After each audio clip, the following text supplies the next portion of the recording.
Welcome to what will be the greatest hour in entertainment history, or a lot of cussing and some spilling and some. I do have some mustard if I need to throw it over here. Just going to warn everybody. We have one half of reckless speculation, one lost somewhere in California, the other lost somewhere in Nashville. We are joined by our friends tonight from the Speakeasy 330, our buddies, Rich and Tom. What's up, guys? Hey, how you guys doing, boys? What's happening, fellas? Hey, it's going to be a lot of fun. I'm stealing your thunder here. This show grew out of listening to y'all talk about the Georgia-Michigan game. So I thought this has got to be expanded a little bit. And below. Now let me ask you this: we're not gonna get stoned if we drive through the great state of Tennessee, with Michigan license plates on. We're not gonna get stoned or anything like that, right? We hate Georgia. We hate Alabama. You're pretty safe here. Okay, all right, okay, good. I'm glad to hear that. You're all good. Robbie Davis, who do you hate more, Alabama or Georgia? What a question. So what a lead. I hate Alabama more, but in situations like this, what's another championship for them? Just add to the resume. I don't want Georgia to have that recruiting against us. So yeah, actively rooting against Georgia more than I'm rooting actively against Alabama. Part of me also wants Saban to just retire already. Just win enough to retire and get out of this way. You've been saying that for a while. Every year. Every year. Behind us, you see our screensaver, courtesy of our friends up at the Speakeasy 330, both Michigan guys, of course. Let's get through these other games real fast. I want to talk about the New Year's Six Bowls. Right now, one's going on. Michigan State leads Pitt. And this feels a lot like the Tennessee and Purdue game. A lot of key pieces missing on both sides, guys. Y'all are up there. What was the excitement level for this for the Michigan State fans? Well, I we're not huge State fans here, but we will talk about it because the last week or so, when it came to sports radio here in Detroit, a lot of talk was on Michigan and Michigan State, and the biggest thing about Michigan State is how Kenneth Walker opted out to get ready for the draft. There's everybody here thought he was a shoo-in for the Heisman. Obviously, the game against Ohio State just obviously didn't play in his favor by any means. Yeah, he ran the ball against Michigan real well, but then he got stymied by OSU. So injury, but still he got held to nothing. But then you think about it in a way like this, people are kind of upset that a lot of players are opting out of bowl games. Would Kenneth Walker would it improve his draft stock? Probably if he came and played in the bowl game and had a good showing. I don't think he's going to be a first-round pick in the first place. Yeah. So, low to mid-second possibly. And, and then you flip the coin with Pitt's quarterback. I think those two players being held out or opting out, I think that took all the thunder out of what could have been a really good game, because you look at Narduzzi, who's the assistant at State, now the head coach of Pitt. I think that was a good storyline, but once those two guys were out of the mix, that kind of I think only true Sparty fans really were excited about this game, and I don't know how excited they were for it. But I will say this: Spartan fans are rooting against Michigan. I will tell you that right now. Yeah. Hardcore. Yeah, I would suspect that. I saw Kenny Pickett this year. Robbie, were you at the Pitt game? I do think that Walker and Pickett being out of this game.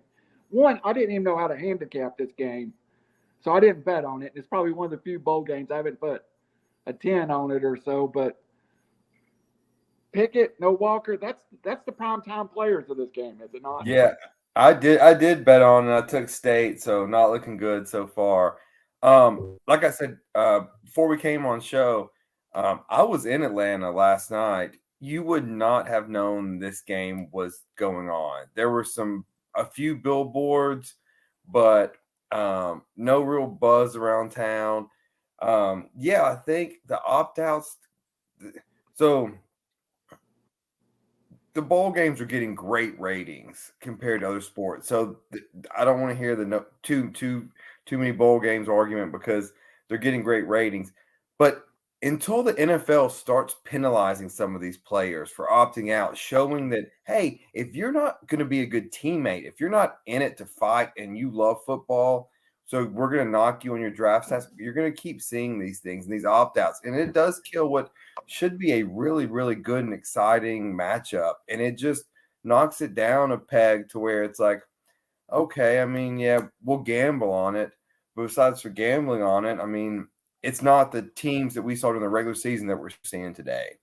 Robbie, you're the guy that gambles on the left TV where the pony races are. We don't need to go through that again. That's where the money is. Yeah. On the first, we get to 3 traditional New Year's Day bowls that I want to go through real fast. We'll just start with the 1 o'clock game. 1 o'clock, we get the Fiesta Bowl. Notre Dame, Oklahoma State. You guys are what, 2.5 hours from Notre Dame. So yeah. What's the level of excitement? We have a good buddy that frequents the Speakeasy here, who's a Notre Dame grad, and he's what would you say? He's got the arrogance going. Not a whole lot of buzz in this area for Notre Dame. There's a few people, but for the most part, specifically where we are is more. I don't know. I think it's 50-50 over here because we're like half an hour outside of Ann Arbor and about 45 minutes to an hour from East Lansing. But the to me, this game is going to be really good. You got 2 evenly matched teams. You got a good defense versus a good offense. I think both teams have a lot to prove. Notre Dame, minus that losing to Cincinnati, they could be in the college football playoff. And then, how many opportunities did Oklahoma State have to get the ball across the end zone, and they just couldn't do it there in their championship game. So I think both teams are looking at this game to really propel them in the next season, specifically Notre Dame with a new coach. So that'll be interesting to see how they come out and fire it up. I think to kind of go off what you said about the new head coach, I think that is going to get them fired up to play even more, right? Because he's a coach for the people, for the players. Really, if you if you saw the introduction and how he was received by his players, and those were a lot of people on the team were lobbying for that guy to step in and get that position, which I think is great. I'm not a Brian Kelly fan, so you're not going to. There's no love lost there. There's most Notre Dame fans weren't either, there was no crying in my cereal in the morning when he decided to jump ship. Yeah, and his Southern accent that showed up overnight. Yeah, isn't it crazy? He's an idiot. That's like Robbie coming to Detroit and having a Detroit accent right off the bat. It's not happening. What up, Doe? I think this game kind of, Robbie, mirrors what we just saw in Purdue and Tennessee. I think these are 2 pretty evenly matched teams. Oklahoma State's going to go with speed, probably speed Notre Dame's offense up some. I don't know if Notre Dame can score like Purdue just did on Tennessee. But I look for this to be an exciting game. I wouldn't be shocked to see this go over the point total. How about you? Well, this is an interesting game for me because this could be Mike Gundy's kind of, hey, we lost to Baylor, but this is our transition to next year. Because if you beat a top 5 Notre Dame team, even though they're in transition, coaching transition, that's a huge win, and you're going to start next year up high. And so if you drop a game, you may not drop out of the realm. And I don't care as much as the playoff committee says they don't look at the preseason rankings. There's yet to be one team that's just an outlier. Oh, they're 20 in the AP poll and number 5 in the playoff rankings. So there's some correlation there, whether they want to admit it or not. As far as gambling wise, I think some points are scored. But as we go through all of these games on the New Year's Day, this is all jockeying for next year and where you start and what the hype is and fundraising, boosters, ticket sales. This is all what this is about. Yeah, no, like exactly what you said. He comes in and say he does go in and, Oklahoma State goes up and puts up a nice win. I mean, that's going to be good for the program overall. Tom said transfer portal. You might get some guys in the portal who are, thinking about it and say, hey, you know what? If we can go in and we can beat a Notre Dame, a number 5 Notre Dame, hey, what's to say that next year, we bring the more talent in that we're going to just propel ourselves that much better. So it's going to be huge for both teams, actually. Yeah. Whoever, if Notre Dame comes out and wins, then, you see Notre Dame maybe using that as a chip because, hey, it's a new coach, it's a fresh start. Hey, look at the offensive numbers they're putting up or how their defense is playing. This game is going to be productive for both schools. Well, and OU going through a coaching transition too. This could be Gundy's time to play. Yep. 2 questions real fast and we'll move on. Robbie, has any coach made more money than Mike Gundy pretending like he was interested in the Tennessee job? Only John Gruden. Only John Gruden. We'll get picks at the end of this from you guys, and everybody will have a little chance to speak then. Is this Oklahoma State's chance to become the powerhouse of the new Big 12 once you take Oklahoma and Texas out? Could Oklahoma State become that team that makes the leap to the next league level? It's either them or Cincinnati. Yeah, I was going to say Cincinnati's sitting there in the playoffs saying, what about us? Yeah. Right. Okay, good point. And they're being grossly overlooked in Michigan. I'll tell you that right now. Alabama is who they are, but I'm an optimist when it comes to that. I think we had some freeze. But no, Randall, I think Oklahoma State. This is the Big 12's. These next 2 days are the Big 12's day. You got Baylor, Oklahoma State, and Cincinnati all on huge stages. If those 3 teams, if Baylor and Oklahoma win, huge day. If Cincinnati wins, ginormous day. If Cincinnati plays close, fantastic day. Yeah. The Big 12 is in really, really good shape compared to what the alternative would be, which was a complete collapse. How much does Texas regret jumping out of? I mean, say there's 3 Big 12 teams in the top 7 or 8 next season, and the way they're going, which is not the right direction, and seeing maybe the Big 12 holding its own, like how much do they think, maybe that wasn't such a good idea after all? I'm not sure, and we'll see how it plays out.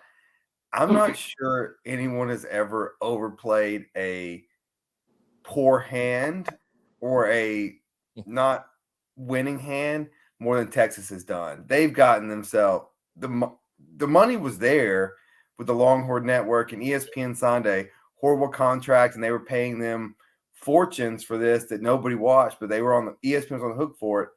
Now you move, your financials are about the same, and you've just gotten a whole hell of a lot tougher road. Yeah, they're going to be the doormat of the SEC. I think Oklahoma is the winner in this. I think Oklahoma could have never moved without Texas, but I think once Texas went to move, Oklahoma was like, yeah, let's go. I think Oklahoma, strangely, is, especially with their basketball program, their baseball program, I think they benefit more than, like you said, Texas is a loser in the long run. Well, yeah, and that's another blunder that Texas made. Why Texas doesn't need Oklahoma, and they just kept bringing them along, and we won't move without them. They're your rival, and right now they're kicking your butt. And yeah. Well, especially this year after blowing that huge lead. Yeah, that was an embarrassing loss for Texas. But here's my analogy with that: it's like when you go into war. The U.S. goes in, but they always tell you to take your little brother Canada with you. So that's the way I say it. That's a great analogy. I mean, that is perfect. Let's move on to the granddaddy of them all. The one bowl in my lifetime I have not got to go to. Even had tickets in 2002. When Tennessee loses to LSU to go to the national championship game. I've been to a Cotton Bowl, been to an Orange Bowl. I've been to a Peach Bowl. Is he talking about the Quick Lane Bowl? We could have got you tickets for that. You haven't been. You've been to the Hot and Ready Bowl The up Quick here Lane at Bowl? the Come on, man. the Billy Bowl. Yeah, I've been to the Pull and Weed Eater Bowl, so don't I've earned my stripes. I think it's still the most by itself standalone bowl, prestigious bowl out there. Mhm. Ohio State, Utah, which is a matchup I love. And our friend Brandon he's an Ohio State grad, kind of put it this way. It's the 5 stars versus the 3 stars that are coached really, really well. I think Utah's going to be super excited to be there, and that usually means trouble for the other side. Well, you first off, you say Ohio State's top 5-6 players are opting out of this game, which to Yes. me is unfathomable to think that a player would want to opt out of the Rose Bowl of all the bowl games. It's to me that's a bad look on the university. But I think Utah has got a lot to prove. I don't know if a lot of people really think that their back-to-back blowouts of Oregon were legit. And then you take their quarterback, who's born and raised in Pasadena. His dream was always to go to a Rose Bowl, just attend it, and he never was able to do that. Now he's starting in it.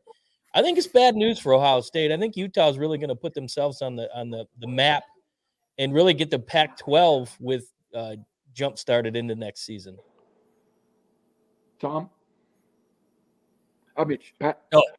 You asking me? Oh, yeah, you're like Tom. I'm like, oh, okay. Tom, excellent point. Rich, follow up.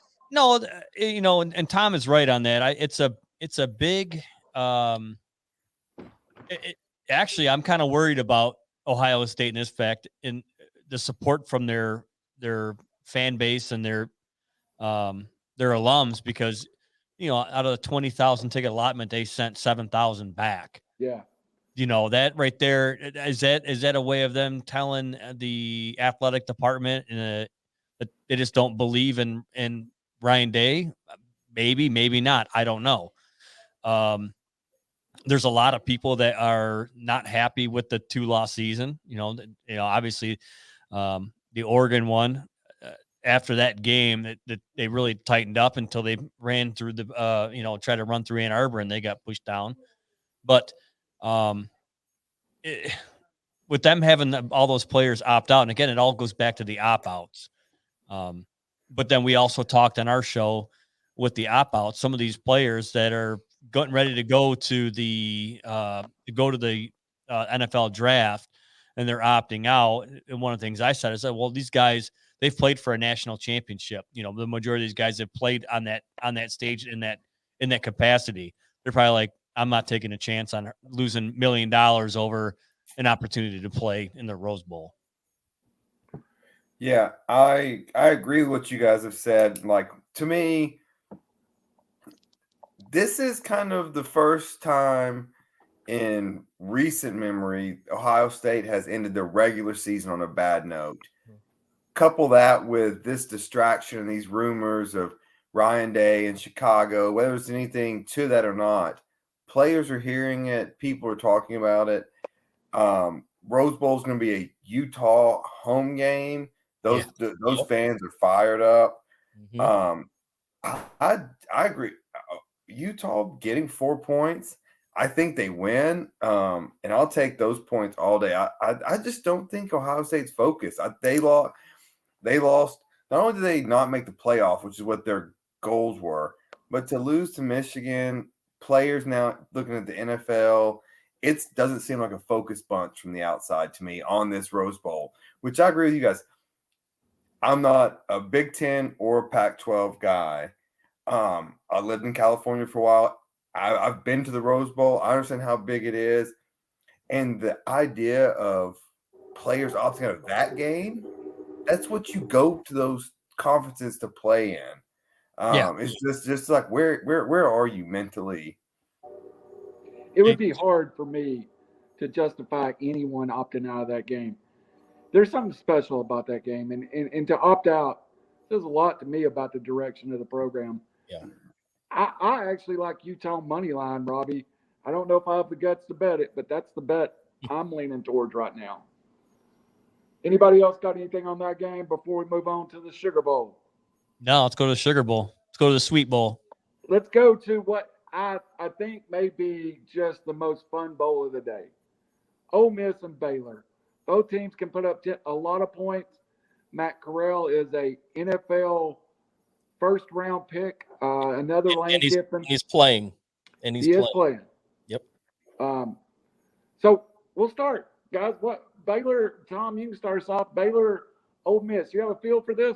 Well, Baylor is definitely the team that's coming in hot. I don't think many people were talking about them halfway through the season, and quietly they were putting together a really good season, and obviously winning the championship against Oklahoma State really propelled them. So going into that, and then Ole Miss has the ability to really put points on the board. But I mean, your former coach there, Lane Kiffin, which I'm sure you're a big fan of. I'm actually the biggest Lane Kiffin fan you could probably find in the state of Tennessee. Every time we fire a coach, my first vote is bring Lane Kiffin back. I've been saying it for 10 years now. He's a crapshoot. You never know what kind of team you're going to get. Ole Miss has looked like world beaters, and then come the next week they don't belong on the field. So it'll be interesting. But I do like the fact that Corral is really playing for draft positioning. You got Kenny Pickett, you got a couple other guys that are in the mix, and he might be the most talented of the bunch. I do like Desmond Ridder myself, his experience level, but I think Corral's really looking at this game as an opportunity to show these teams why he probably should be a top 5 pick, and it's going to be a smash mouth football game. I don't see a lot of defense being played. Yeah, I don't see much defense being played. I just it's going to be back and forth for sure. Lot of I see Kiffin just airing it out big time. Yeah, very vertical. Robbie, matter of fact, bring that up. We had Kenny Pickett and Matt Corral both in Knoxville this year. I saw them both. I kind of like Matt Corral. I don't know if Ole Miss can play enough defense to slow Baylor down. I agree with you. Yeah, I mean, it's going to be interesting. We touched on Kiffin. This is for a guy who's coached at the Raiders, Tennessee, USC, Florida Atlantic, and now Ole Miss. This is the biggest game of his career, and I'll tell you why. Interesting. Georgia, so Alabama can only end the season on, yeah, that's what we thought, or a disappointment. Mm-hmm. Georgia, oh my gosh, if they end on a disappointment, it's now Kirby Smart's on the hot seat. As ridiculous as it sounds, but that's what it's going to be. A&M opting out of their bowl game now gives if Kiffin wins, they are starting the season in a top 4 or 5 position. They are now the it team of the SEC. All the momentum is rolling them after this bowl season. It gives him confidence. It can now sell more recruits to what he's building. If he loses, it's just another, bunch of talk. Corral's gone. Their 1-year wonder is over. And so I just think that because A&M, they had the momentum of the recruiting class. It just got killed by them missing the bowl game. They're an afterthought. And so Georgia and Alabama can win the championship. I'm telling you guys, I'm friends with so many Alabama people. It's just another one. Like there's no excitement. It is just, that's what's supposed to happen. If they lose, all right. And in Georgia, if they win, that'll be huge for them. But if they lose, and if they lose to Michigan, oh man, the sky will be falling. Big Ten team in the college football playoff where Ohio State and Michigan State have lost badly in previous years. But for me, Lane Kiffin, this is a legitimacy game. Yeah. If he wins this game, I think the country will finally start to look at him as maybe he is a legitimate coach. Because I do believe that he's kind of been the laughing stock because the fact that how it ended in Alabama, booted him off the plane, or he never even made the plane, so don't even get on the plane. And Hey, where's my ticket at? and so Oh, Yeah. we lost it. he's been riding his dad's coattails and kind of bouncing around the country. But I think this game, if he wins, I think that really turns the page in his career. I think that's a And very accurate statement. this is probably going to be as close to a 50-50 fan base. Ole Miss is going to be happy to be there. Baylor's going to be happy to be there.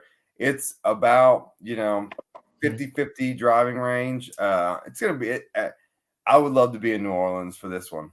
This one feels like 1985 when the bowl game is what you played for. Well, It is yeah. two teams excited to be there. heads up, I was only 6 years old in '85, so 8. I went to I the was Sugar Bowl one. in '85. So Rob's like, I was 1. I got a tattoo at the Sugar Bowl in 1985. So that shows you how old Jeez. I am. How's the color looking on that bad boy? It's pretty faded. Was it a All right, prison guys. tattoo or was it legitimate? It's a Tennessee football helmet. So Okay, all right. and we beat Miami and Michael Irvin and Vinny Testaverde and it's a Oh, long story. All right, guys, let's get to the playoffs. Let's start. We'll save Michigan, Georgia for the last talk because I think the question for me is I entered the playoffs thinking Alabama is going to destroy Cincinnati.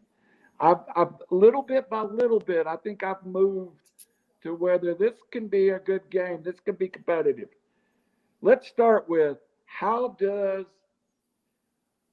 this game break down in your head, and how does Cincinnati make it competitive? And we'll start with our friends from up north, the Speakeasy 330 crew. Tom, fire us off. Go ahead, Tom. Fire it up. well, it starts with their coach, Luke Fickell. He's made his players believe in him. And I think in the college game, coaching is 100%. And what I mean by that is if you can get your players to buy in, it doesn't matter what recruit star you came in, he can get potential out of you. And I think he has been able to do that with these kids in Cincinnati to get out of them with maybe some other coaches wouldn't be able to do.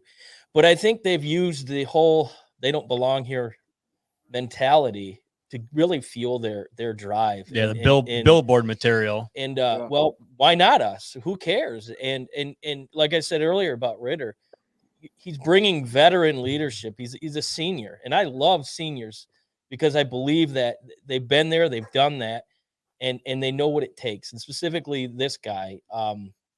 Now, with Cincinnati coming in, I think they're really going to rely on his legs, his athletic ability to kind of keep Alabama off balance a little bit. And the key for them really is hit them first and hit them hard and often, and don't let up, and don't let Alabama, get an opportunity to get themselves back into it. Rich, is this a position, even though Alabama possesses the Heisman winner, that Cincinnati at the quarterback position with Ritter may be in a better position to win this game? The fifth-year senior on the stage. To me, it feels like he's the leader you want in this game. Yeah, he seems like he checks all the boxes as you go down the line with experience and leadership. I think the difference between the two is obviously Alabama is a team full of wide receivers, NFL caliber. They got some good players, next man up type mentality, and they got speed. Alabama is a very fast team compared to Cincinnati. In our show that we had earlier this week, I'm taking Cincinnati to win the game. Is it going to be by a landslide? No, obviously not. But I think, I'm a big fan of the underdog, and they're the underdog this year. And I'm not a betting man, so I don't have any money on it, everybody. So don't say this guy's crazy that, he's picking this. But I honestly think Cincinnati has a good shot at potentially, coming on top in this game. But then again, what they have to do is they have to strike first, and they got to strike. And what they cannot afford to do is make mistakes and Turn the have ball over. Alabama capitalize on mistakes. So if you play mistake-free football, you give yourself a better chance. But then in turn, you also have to play mistake-free on the defensive side too. So Rich, you're taking Cincinnati? I'm going to take Cincinnati. I'm going to All be a right. schmuck. You know what? You know what? Let me tell you something. My hatred runs so deep for Nick Saban that you'll never hear me take an Alabama team, even though I know they're great. But my, and I'm not a Michigan. And my hatred started with Michigan State when he just left. Yeah. Oh, he just left. If there was a team that would lose a game like this, I think it's this team. And then my hatred got even more when, he went down to LSU. No, I'm not taking the job, Miami. No, I'm not taking. He goes to Miami. And then he shits the bed. Pardon my French. Sorry if kids watching this show. Mel Tucker. He craps the bed, and then he goes and runs back to. And I'm not taking that Alabama job. Then the next week he's over at Alabama. So I think he's a clown. Yeah, he might recruit. He might be a great coach. Whatever. I just don't like him. Never have. Never will. So my overall worry, and just big picture about the playoff is, man, I hope COVID doesn't affect this thing, because I think these are really intriguing matchups, and I hope it's full strength on full strength to the best we can. I've been trying to trying to think of reasons why I think Cincinnati can pull the upset. I've just had a really, really tough time getting there. Part of this is just the scheduling of things, the practices, the days off, the time off, the finals, the travel. Saban's just done it so many times, and Fickle hasn't. I think Fickle's a great coach, but it's hard to win this your first time. Yep. The other thing is, man, just the players. I mean, I know stars don't mean everything, but man, when you can stack them up like Alabama does, it sure helps. Alabama's got a pen full of thoroughbreds, and we might have some draft horses over in the in a stall over there for, I agree with you, Robbie, 100%. It's and here's the thing is, I'm not going to sit here and say, well, I want Cincinnati to win the game. Yeah. Obviously, I think Alabama has the best shot to win the game, but I'll tell you right now, at 3:30 tomorrow when it starts, that TV that's right behind you and where the people are sitting at, that's my spot at the bar. That's where I'm going to be watching the game. Oh, and for that's sure. where I'm going to be rooting for Cincinnati. Oh, I'm gonna start drinking at probably 11 a.m. tomorrow. And just stopped since Christmas break. It's been constant. The thing that I go back to, I think Ritter's a really good quarterback. I think Bryce Young is awesome also. And I look back, all right, so Saban's lost 3 games in the playoffs. Deshaun Watson, Cardell Jones, and Trevor Lawrence. Lawrence and Watson are what appear to be generational quarterbacks, and Jones was coached by, don't yell at me, you guys, what I think is the second best college coach of all time.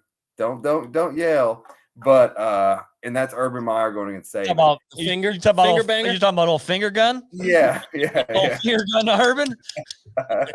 6 shot to win, Urban. Yeah. And so I think I think it just takes something special to beat Saban in these situations. So I want to convince you all that there's a path for Cincinnati to win this game. And I think the path is success early, and they've got to get some help from Alabama. As in, Alabama's got to turn the football over, and that changes everything. But, Tom, back to Rich's point early, or a minute ago, the first 10 minutes so critical for Cincinnati to get out to a good start. I don't think they can get shell-shocked and down 10-0, 14-0, and come back from that. They definitely have to go out there and put sunglasses on, we'll say. They got to make sure that the lights aren't that bright, because I think a lot of these smaller programs, when they get in these situations, the lights are just too bright and they don't know how to react. So they got to go into this game and first and foremost to play like they belong there. They got to act like they belong there.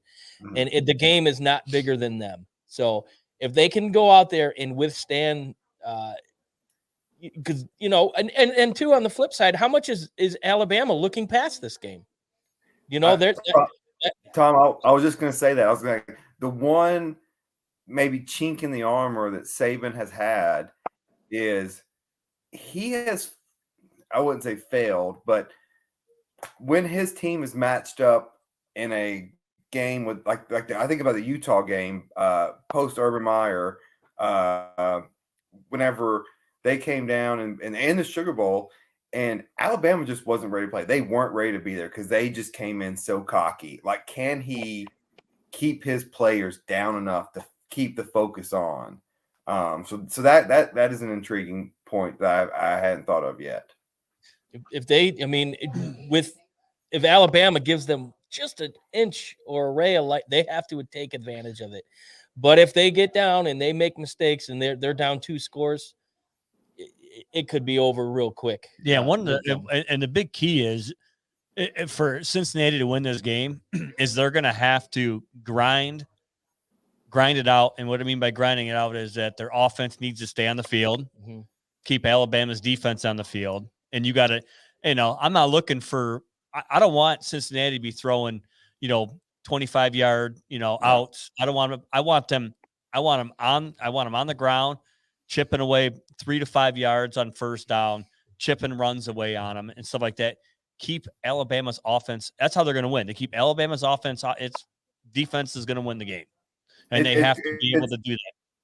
It's got to be 3rd and under 5, almost. You're exactly right. 70 to 80% of the third downs for Cincinnati. Keep it manageable. Don't get behind the sticks, and don't let them tee off on you. That's where Ritter's legs will come into play.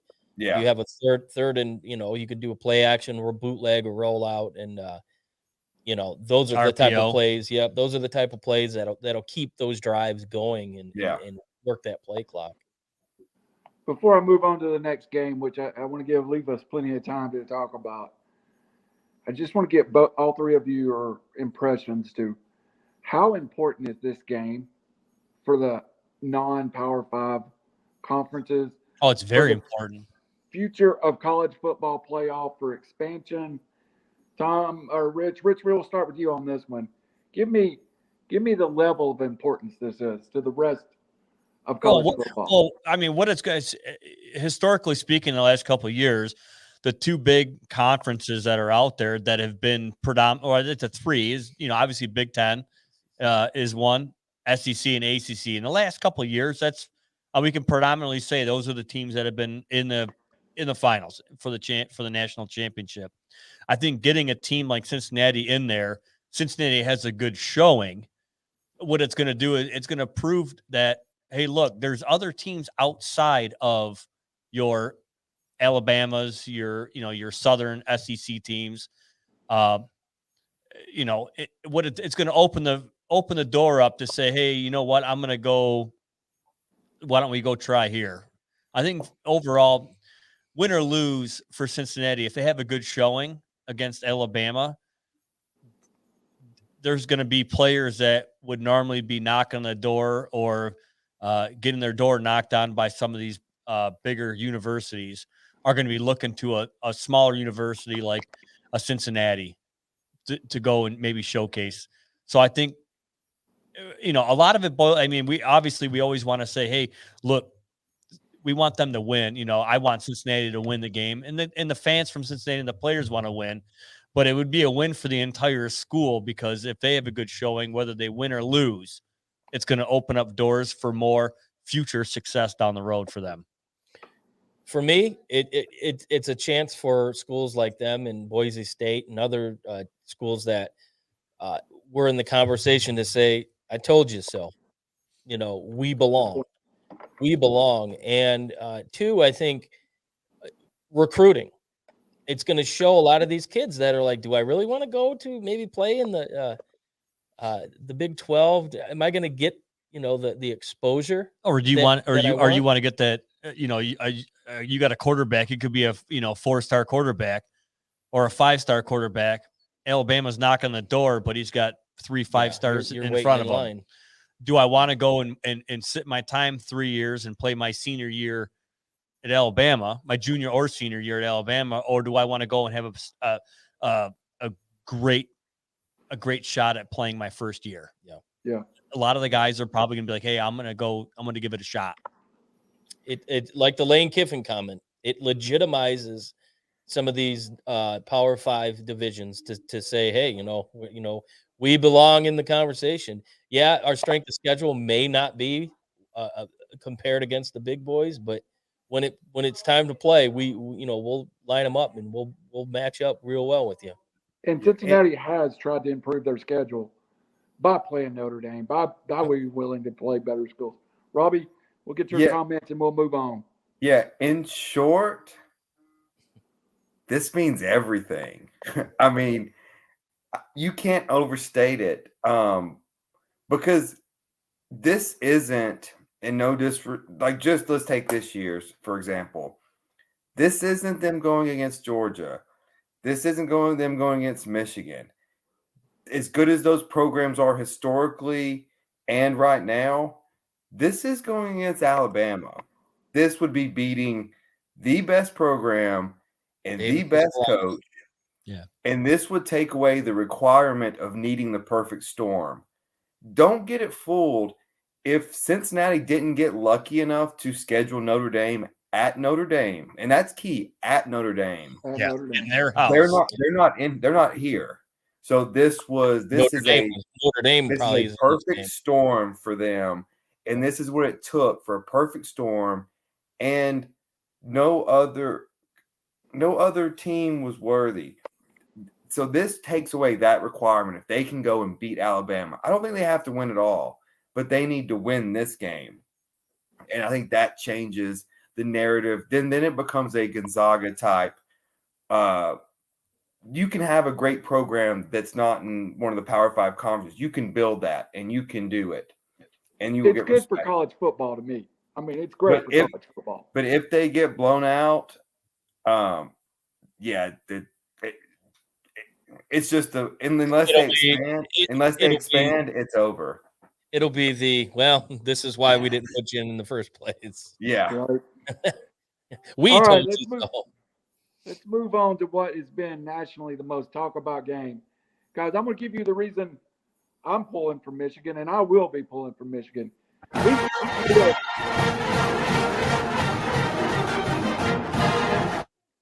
Sorry. We live in an area where we're literally 5 minutes from Georgia. I can be in the state of Georgia in 5 minutes. I can be in the state of Alabama probably in 20 minutes. We're in a true tri-state area. We have to listen to Alabama fans every year. We've grown accustomed to it. They've become unabrasive because they know they're the best. But we've always been able to make fun of Georgia because we could just go, you haven't won anything since 1980, and shut them up. So if Georgia wins, my life becomes progressively harder as a Tennessee fan. I don't want to listen to them. Yeah. They come into the game as a 6.5-point favorite. I think I've moved a little bit this week. Come down to 6.5. No, it was 7 this morning. It's 7.5 on ESPN right now. 7.5. I'm looking at it started at 13.5 though. I'm looking at maybe a guy that's not legal. He gave me the line earlier. But anyway, y'all give me Michigan's best scenario in this game. And we'll start with the guys that bleed maize and blue. And I'm with you this week. I'm with you guys. Very good. For me, they have to keep playing their game. Yeah. Since the loss to Michigan State, Harbaugh put something into those that team. They were not the same team prior to that game because after that game, I think they looked in the mirror and realized we left a lot on the field and we let one get away. We cannot afford to let that happen again. And from that game forward, they did everything that people told them they couldn't do. And it started up front with Hutchinson and David Ojabo. the quarterback pressure, and it continued onto the other side with the offensive line with Haskins, who'd become a monster. So for them, they have to get pressure, and I think Alabama really showed Georgia's weakness, and it might be their offensive line and putting a lot of pressure on the quarterback, and that's Michigan's bread and butter. So that's where they have to start up front. If Dax Hill doesn't play, that's a huge blow because Georgia's got some good tight ends, and he'll be covering the middle of that field. But the Michigan linebackers are really going to have to step up with Ross and some of the other guys out there. But offensively, pound the ball. You got Blake Corum healthy, ready to go. Yeah, ankles ready to go. And you've got Eric All, who to me is one of the most underrated tight ends in the country. He's definitely athletic and he can block. So they just have to go in there with the mindset that they can do it. Cade, he's grown on me a little bit at quarterback. He doesn't make mistakes. He reminds me a lot of Brady when he played in Michigan. He's not going to wow you with his arm. He's not really going to run around the field. He's just going to do the right thing and control that offense where it needs to be controlled. And again, like Cincinnati, the lights can't be too bright for Michigan. This is Michigan, is what they like to say around here. But they belong here, and they proved it. And offensively, get after the quarterback, make him beat you with his arm. And if that happens, I like Michigan's chances. Rich? Yeah, I mean, what I'm excited for is that, Michigan's got 3 solid running backs, in their arsenal. They got, Haskins, or we call him H2 up here in Michigan. We got Blake Corum, and then we got Donovan Edwards.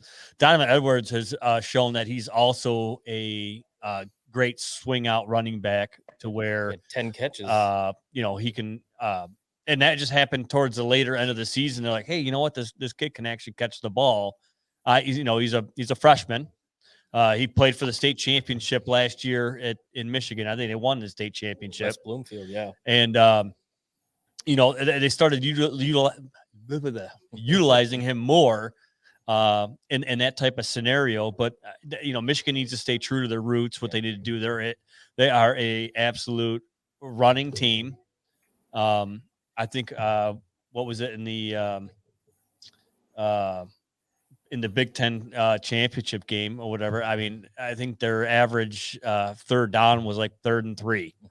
I mean, they were very manageable, and they managed the game. They kept the offense on the field, the defense resting, and that's going to be one of the keys to the success of them, is to make sure that they grind them out.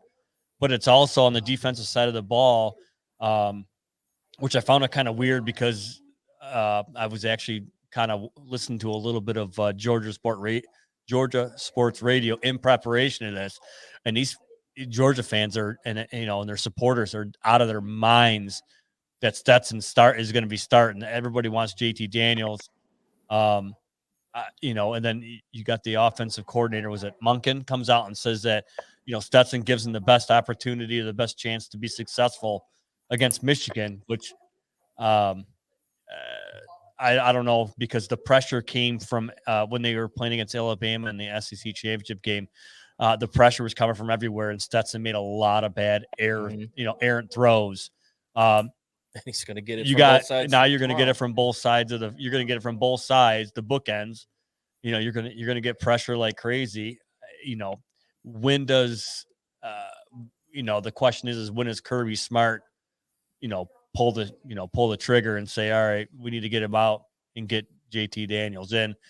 JT Daniels is more of a vertical passer. I mean, he can drop, he's very accurate. If Michigan doesn't have their secondary guy, if he hopefully shows up tomorrow, I think it's going to be like Bobby Boucher from the Water Boy. He's going to show up at halftime, and they're just going to pencil him into the game. But I think that's what it is. And that key to Michigan winning the game is making sure you get in the face of the quarterback, and you also extend your drives and keep it going. So obviously I have Michigan wanting to win this game. So, I mean, there's really no asking me otherwise, but it's going to be a tough game. It's not going to be, I'm telling you right now, it's not going to be Michigan going to walk over them and stuff like that.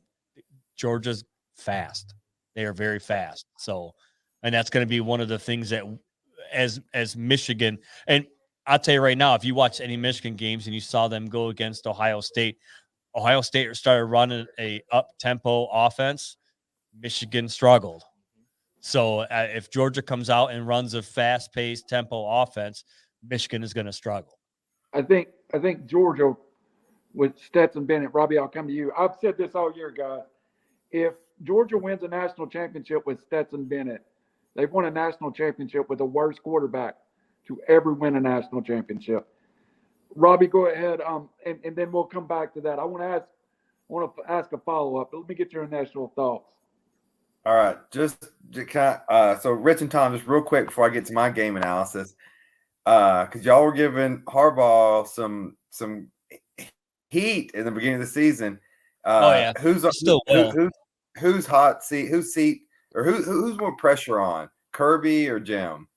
Kirby. Smart. Kirby. Okay, I agree. Harbaugh put the right people, right coaching staff. Now, real quick, the reason why I say it's going to be Kirby is because Kirby's been in this situation before. This is Harbaugh's first journey here, so he's got. But you know what? I'll tell you right now, Harbaugh's got a hall pass because why? They beat OSU. Mm-hmm. He's got a hall pass to OSU. So this Jim Harbaugh slayed the Giant. Kirby Smart got embarrassed by the Giant. Yeah. On national TV. Go ahead. So one, I don't understand why this game is 7.5 points. And I think if you bet this game, for those of us that have online gambling and live betting, if you bet it before the game starts, you are a fool, because you will be able to tell in the first quarter what the outcome of this game is. To me, it is, can Michigan handle Georgia's speed?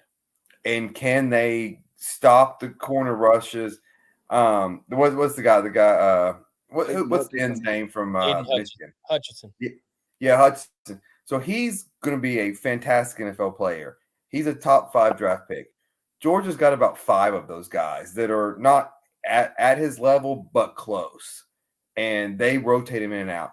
Can Michigan stop the speed? The other, Tennessee, I don't know if y'all watched him. Tennessee gave a blueprint of how to attack Georgia's defense. Tennessee just didn't have enough talent or depth. Alabama took that blueprint and wiped the floor with them. Yeah. So can Michigan do that and contain the speed? I think we will know within the first 5 or 10 minutes how this game's going to go. If Michigan can, look for an upset. Here's a question I'd ask everybody that I feel strongly that these two teams are almost mirrored image of each other, what they want to accomplish. Don't turn the ball over, run the ball, play defense. And I've heard you guys talk about it, and we talk about it down here. There's a different kind of football in the Big Ten. It's more cold weather, thick-ankled linemen, smash mouth. Does Michigan have to make this just a physical war to wear on Georgia? Rich? Yeah, I think that's definitely what they want. They want to force Georgia to play their game. You know, if we're playing basketball, you want to turn this into a half court type of game, like an old Bad Boys or Going to Work Piston team that just slowed everything down. And if you can do that, that might frustrate Georgia a little bit. If you know they want the up tempo and do all that good stuff, and if you're throwing different things at them that they haven't seen, blocking schemes or whatnot. I mean, they've got a bunch of farm boys on that offensive line here that could slow down the speed of Georgia's defensive front, and that's what I said earlier. Eric All, his blocking ability. He's the big key for me, because he can catch the ball and he can block, and him being on the football field is going to be key to getting that offensive running game going. But yeah, you definitely want Michigan to slow down the tempo and make Georgia play Michigan football. There is so much pressure on Georgia. I mean, Yeah. like if there's a fumble, a holding, something doesn't go their way, they're gonna get tight. And Kirby's gonna get tight. I mean, obviously he's not in any position of losing his job, but he's feeling the pressure to win one. Oh, yeah, I'm sure the conversations are in the room.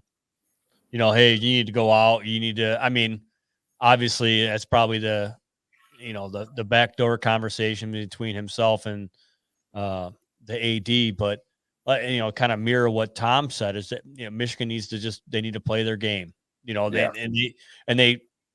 They shouldn't deviate from their game. However, everybody looks at Michigan as a run team. Well, you have to also understand Michigan also threw for almost 400 yards against Michigan State. Mm-hmm. And so they don't have a problem throwing the ball upfield, but I want them to control the game by using the ground and keep the clock moving and keeping the defense on the field. I expect it to be a very heavy Michigan crowd. Also, I think, I think Georgia their fans just spent the money on the SEC championship, and then they're prepared for the championship game in Indy.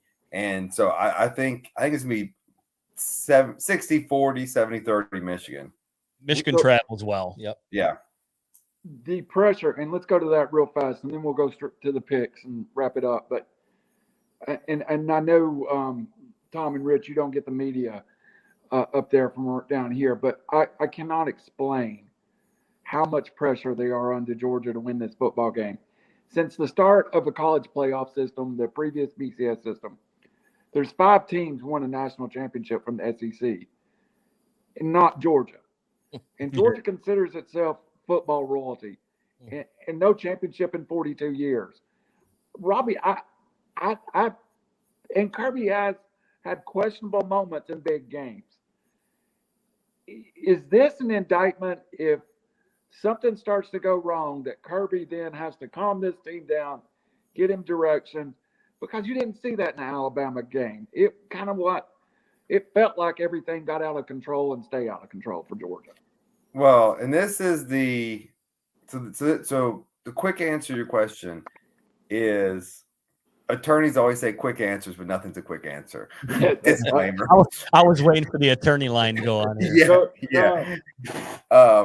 So as much as Kirby is, we're all focused on Michigan.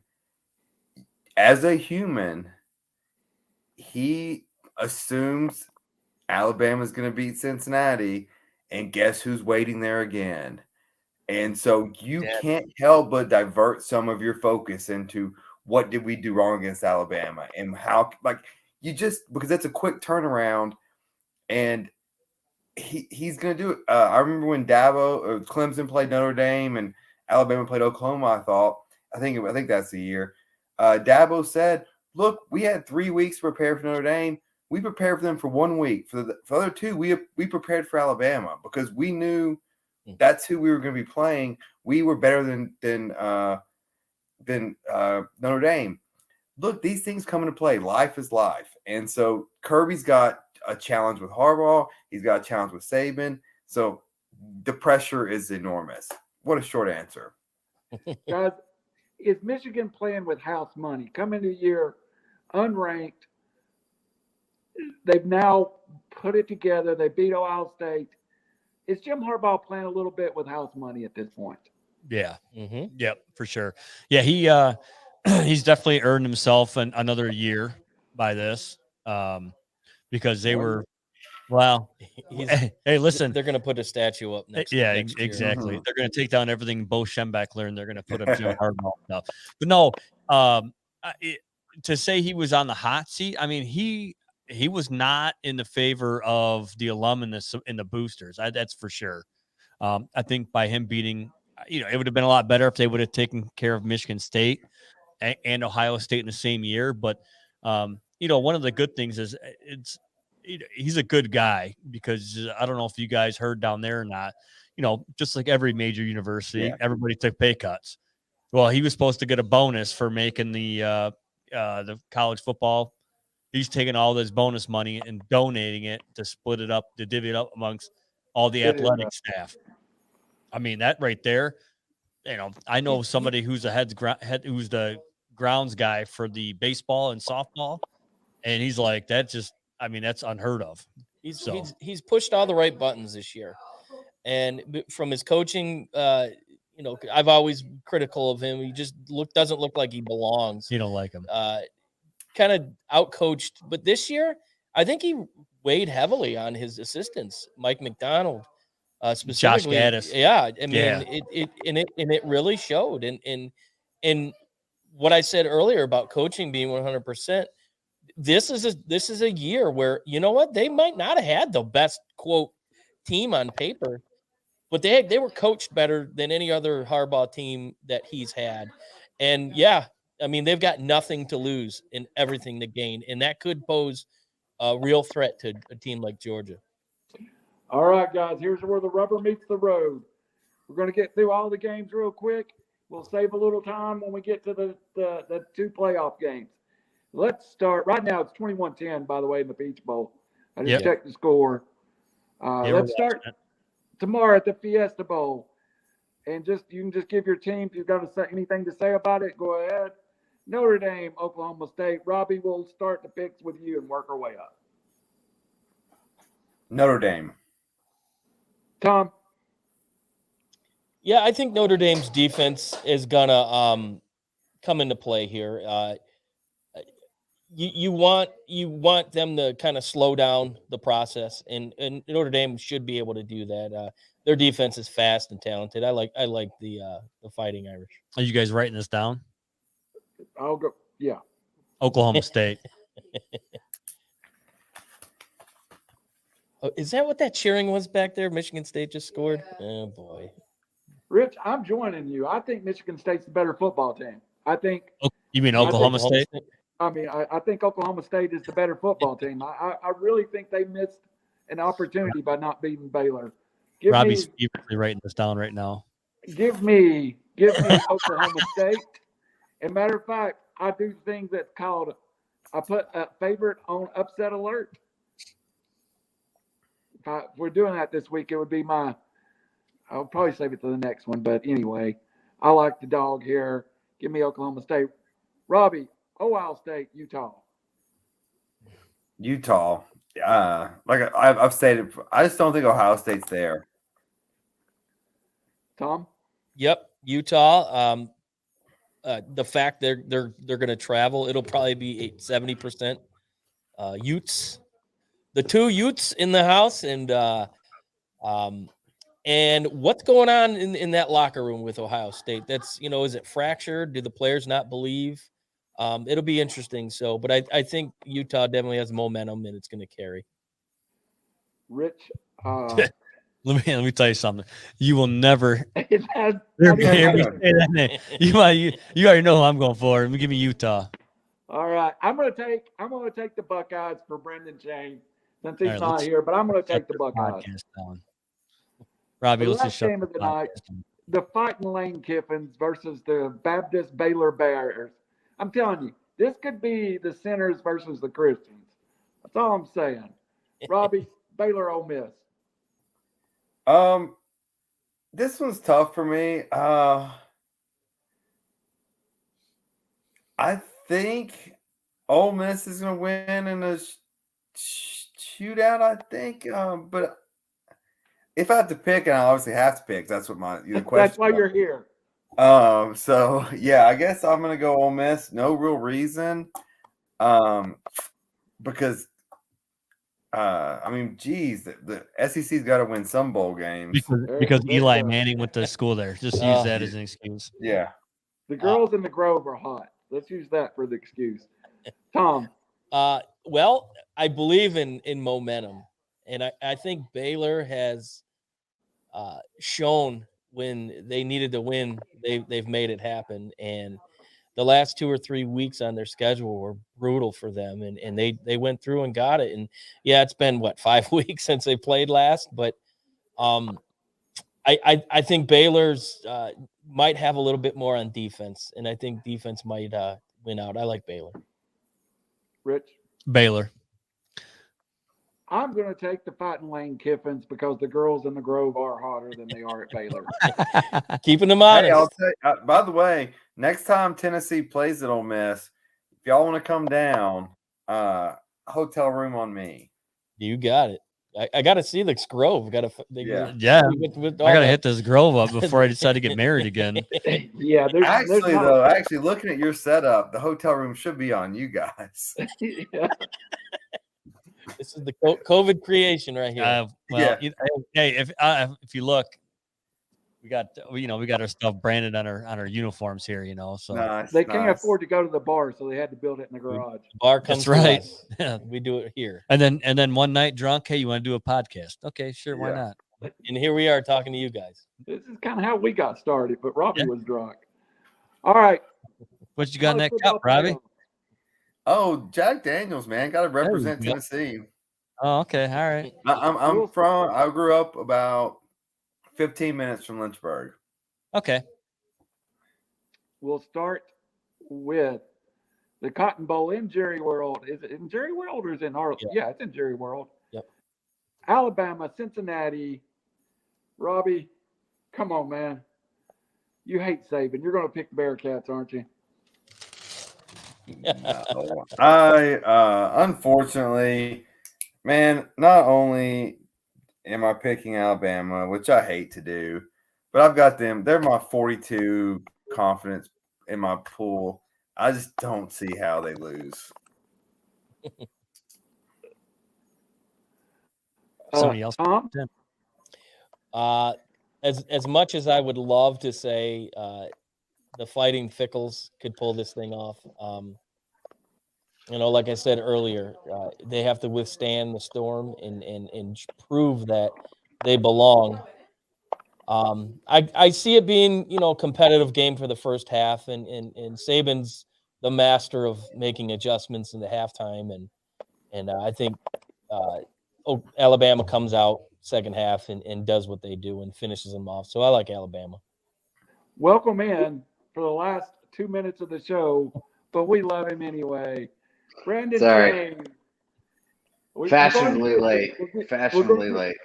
This We're is gonna like give the kid who's trying to keep his attendance certificate up. Like, yeah, I was there. We're Don't turn going it- to go back and get you Ohio State, Utah. I've got Utah. What? Oh, Wow. Yeah. It's the big one, Elizabeth. It's the big one. +6. They're +6. Yeah, I'll take Utah. I've got Ohio State money line, and I've got money on Utah +6. So That's a thin window you're working with. You got it. That's like it is. But that's like that right there. yeah, you just kind of throw a little bit on each side. That's betting on second 12 and third 12 on roulette. Like, hey, Hey, I am the master at roulette. Don't even get me wrong here. You no, solved math. Chris Olave's out. Garrett Wilson's out. I mean, two of our biggest, impact players on the offensive side. We've got Smith and Jigba. I don't know. It's going to be tough, man. Defense. I just don't know how in the game Ohio State's going to be on that. So I would take the +6 on Utah, and maybe we win by 3, Ohio State. So All right. Well, that's the whole show up to now. Now you got to give a Cincinnati, Alabama pick. That's when you join. Cincinnati. I'm taking Cincinnati all day. Oh, Alabama is The gonna be Antichrist. exposed right here. Luke Fickell, Ohio State boy, it's happening. Tom, did we get your and Rich's pick on this one? It- Didn't get mine. You yeah. got Tom. Rich didn't go. Rich, Oh, you know me. I hate Nick Saban, so I'm going Cincinnati. I didn't think there was a point for for Rich on this one. I figured you wrote that down in the first 15 minutes when I told you how much I hated Nick Saban. That was the rhetorical pick of the evening. I'm going to take, as much as I hate them, I'm going to take the Tide. And I think they're going to win. I think, let me paint a picture of this game. I think it's a good game for 3 quarters. But I think eventually Alabama's depth wears them out. I'll tell you right now, that picture that you're painting is like sticking your finger in a turd bowl. Yep. Painted on canvas if you're picking Alabama. Hey, I like these Michigan boys right here. Where's the punch bowl right there? I know Brandon has we can gamble here in Tennessee. Rich, if you can't gamble and you want to place the money line bet on Cincinnati with me, I will be your bookie. No. Talking about a betting man. I tell you right now, we can go on record right here. You heard it here. The 2 teams I won't ever pick when it comes to anything is anybody that's coached by Nick Saban in Ohio State. It is what it is. I know Brandon is an Ohio State guy, and I apologize. So is my Hey, it's all good. It's all good. But Hey, I actually think Michigan's going to win it all this year. Oh, well, let's get to it. Holy shit. Robbie, Did you record Georgia, that? Michigan, what do you got? Yeah. It pains me to say. Oh, I Your hate skin crawl. it. It does. And remember, you're going to have to do a pick for the title then, too. Go ahead, Robbie. I know. I hate this. I hate this. I hate it. I hate it. It's going to be Georgia. And it's going to be Georgia and Alabama again. And it's going to. No. Thank you. I think. Hey, like I said, it's a first quarter game, but it's going to be Georgia. The guys from the South always say the South is going to rise again, but I think the national championship is going to be the North's going to rise again. Okay? All right. Maybe the 2 most obvious picks of the night, Tom and Rich. Well, you know what we're going with. Michigan. Yeah, I like Michigan. Your analogy of playing with house money was pretty spot on, and no one gave them a chance against Ohio State, and a lot of even fans up here didn't give them much of a chance. And they proved a lot of people wrong.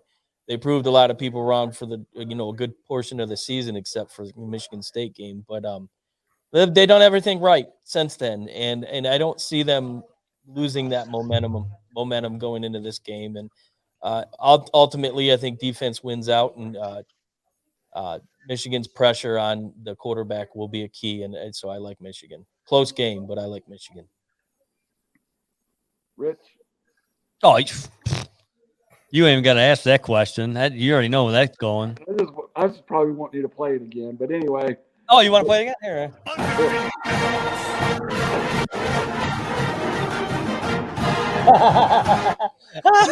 It's off. You took a 0. All right, Brandon. That was for you, buddy. So I agree, but please don't ever play that again. That's terrible. No. Michigan's got the key this year, I think. They have. That means a lot to me, you saying that. It makes me almost want to throw up when I'm talking about it. I'm just trying to think about other teams doing this right now. So you missed a spot where we're talking about. Hey, just give me my spot. Give me my spot real quick. And just imagine this isn't Michigan. Okay. So a team they got such a great defense. Their running game is solid. And when you can run the ball, it doesn't matter college, NFL. If you can run the ball and you can control your destiny, essentially, like that makes a huge difference in the game. Like when you can control the clock and you can call your plays based on time and downs and everything else. Like, I mean, it changes the game. And the other team's playing chess and you're playing checkers. Like it's a whole nother level. So I don't even want to say this, but God, I mean, Harbaugh, just it makes me sick to say. This I is can't going even on say TikTok later, y'all. Just so I you don't know. even want to say it. Hey, Man. Bastions of Ohio. Just say the team up north. Brandon, the northernmost Brandon, team. do you want me to hit that? Just say that team up north. That's all you got to say. We know who it is. No, but You want me to hit the button again? Please don't. please don't. Please Okay. don't. The team up north and that POS of a coach you got right there is man, he out coaches this year, and I think they're going to win it all. That means a lot coming from an OSU guy. It That does. does. That's an honest man. Give me Michigan. It makes me sick to say Randall's that. taking Michigan also. I'm taking Michigan, and I'm the only one on Georgia. All right. You're the That's lone Georgia's nothing. Georgia is going to lose. Georgia's garbage. Stetson Bennett is the reason I'm taking Michigan. All right, Robbie, you have your championship game built. Georgia, Alabama. Who do you have? No logical person can take Kirby Smart over Nick Saban. So, hey, we've seen this movie 1,000 times. Alabama again. And then though, Nick Saban is going to retire. And then Alabama's going to go into the abyss. They're going to hire Urban Meyer. It's going to happen. Old finger gun. It's the mandatory reference. You say it's like Urban Legend, Urban Meyer, finger gun. Finger gun. Hey, I'm going to ask Tom and Rich one question. If Michigan does get to the championship game, with it being in Indianapolis, is that an advantage to Michigan? I mean, you're looking at a possible 70% maize and blue fandom. I mean, even outside the game, people are going to travel just to be there. So the bars and restaurants because we may not be. I heard they got a good steakhouse in Indianapolis. Are you guys in a casino? Like, what's going on back there? Oh, this is our bar. This man. is Is that a casino? Looks like a casino. This is the speakeasy. This is our garage. So this is where we do our show. Yeah, I'm surprised Robbie's not there. He's probably gambling on slots right now. Hey, maybe we should get a slot machine. That's not a bad idea. Yeah, probably do that. But no, yes, I think advantage. Free. For Michigan. All right, your final game, Tom. Who's your pick? Well, obviously Michigan, Alabama. Does Michigan have what it takes to play a full game against Alabama? I'm not sure. Will talent come out or the lack thereof in comparison? Unfortunately, I am not a true homer. I think in that game, I think Alabama would eke out a win against Michigan, and that pains me to say, but I think it all falls down to the fact that I don't know if I exactly trust Harbaugh against Saban. But it would be a close game. That would be a game that NCAA would absolutely love to have. But I think Alabama wins, last second field goal or whoever. That would be a ratings bonanza, Michigan versus Alabama. Rich? I'm going with. All right. I'm going with Michigan. So Brandon, I hate to put you through it. You signed on the last minute. he's going to probably take Alabama now because he can't say that name again. Alabama, Michigan. Who would you take? No, actually, no. He took Cincinnati. Cincinnati, Michigan. Sorry. Yeah, he already said Michigan's winning it all. Yeah, I did. As he- That was on record. I As think he- Rich in our I think fantasy. I'm going to throw up. March actually. Madness bracket. No, it's their team's so good right now, man, and they've got momentum. I just don't see them. Well, I can see Harbaugh screwing this up, and that the talent's there. I think they can. So this is an off year for Alabama. They haven't. I mean, you've seen them exposed, right? You've seen them play. Yeah, Texas A&M exposed them. Texas A&M, exactly. That's what I'm saying. Auburn too. Yeah, They didn't have a Auburn, quarterback. exactly. So you've seen him exposed. Harbaugh, for all the fun we make of him down here, he's actually a pretty good coach, and he knows what he's doing. You give him that amount of time to study film, and that talent, I think Michigan's talent's better. It pains me to say that. It just eye test. And if I can, I think they're better. If I can jump in for one quick second, who's Michigan's offensive coordinator? Josh Gaddis. Where did Josh Gaddis come from? Alabama. So there'd be some extra juice in that. So that could come into play too. But yeah, no, you're not wrong at all. And that always kind of hypes up and flames the fire when you're going into games like this.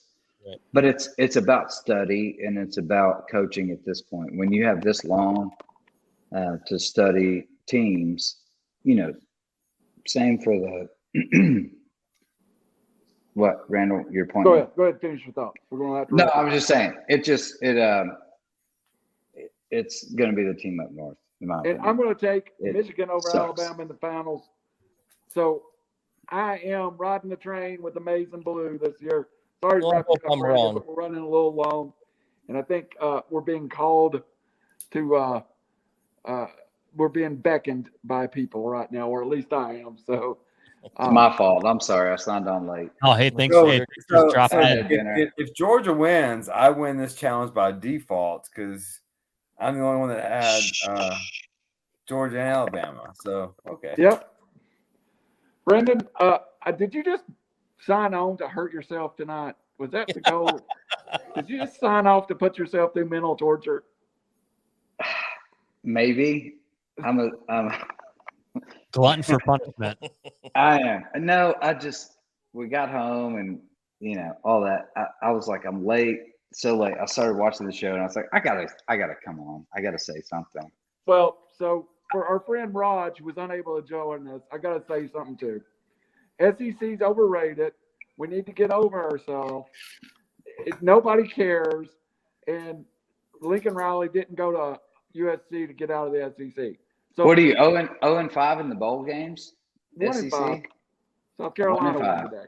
1-5. Yeah, South Carolina took a man path. The Vols did not win. Team up north. Well, so the Vols don't get me started on the Vols game. We tried to make it out of this with a They lost to a Big Ten. Yeah. Yes, sir. From Tom and Rich at the Speakeasy 330 in Southline, Michigan, for Robbie, Randall, and Brandon, who do reckless speculation every week, along with some ridiculous speculation. You got it right. Thanks Tom and Rich. Thank you guys for joining us. Hey, thanks for having us. Thank you. Hey, you guys have a great New Year's, okay? Be safe and well and everything like that, and we'll be talking in the new year. We'll do the same thing come Selection Sunday, too. Sounds good. Sorry, I was late. All right, guys. See you guys. See you guys. Have a good one. Good. Happy New Year, everyone. We're glad you showed up, buddy.